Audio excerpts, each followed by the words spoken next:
முதலமைச்சர் மு.க. ஸ்டாலின் தலைமையில் திமுக மாவட்ட செயலாளர்கள் கூட்டம் நாளை மாலை 6 மணிக்கு நடைபெறுகிறது.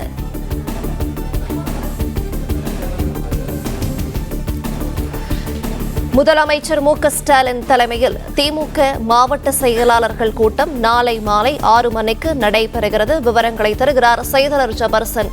ஜபர்சன், வணக்கம். விவரங்களை சொல்லலாம். தமிழகம் முழுவதும் வரைவு வாக்காளர் பட்டியல் நேற்று வெளியானது.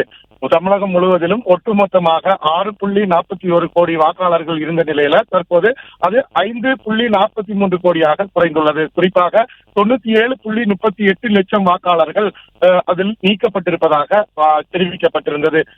இதில் அதிகப்படியாக சென்னையில் 14 லட்சத்துக்கு அதிகமான வாக்காளர்கள் நீக்கப்பட்டிருந்தனர். இந்த நிலையில்தான் தற்போது திமுக மாவட்ட செயலாளர் கூட்டத்திற்கு அக்கட்சியின் பொதுச் செயலாளர் அழைப்பு விடுத்திருக்கிறார். நாளை நடக்கக்கூடிய காணொலி காட்சி மூலமாக நடக்கக்கூடிய இந்த கூட்டத்திற்கு திமுக தலைவரும் தமிழக முதலமைச்சருமான மு.க. ஸ்டாலின் தலைமை தாங்க இருக்கிறார். இந்த கூட்டத்தில் வரைவு வாக்காளர் பட்டியல் வெளியாகிருக்கக்கூடிய நிலையில அடுத்த கட்டமாக யார் யாருடைய பெயர்கள் விடுபட்டிருக்கிறதோ அதை எவ்வாறு சேர்க்க வேண்டும் என்பது தொடர்பாக அவர்களுக்கு ஆலோசனை வழங்குவதும் அது தொடர்பான பணிகளை விரைவுபடுத்துவதற்குமான இந்த கூட்டம் நடைபெற உள்ளதாக அந்த அறிக்கையிலேயே தெரிவிக்கப்பட்டிருக்கிறது.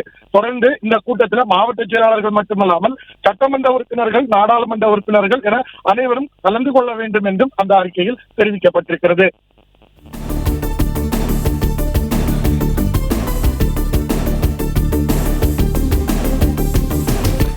விவரங்களை வழங்கியமைக்கு நன்றி. பிளே ஸ்டோர் மற்றும் ஆப் ஸ்டோரில் இருந்து பாலிமர் செயலியை QR கோடு மூலம் பதிவிறக்கம் செய்யுங்கள். செய்திகளை உடனுக்குடன் பெறுங்கள்.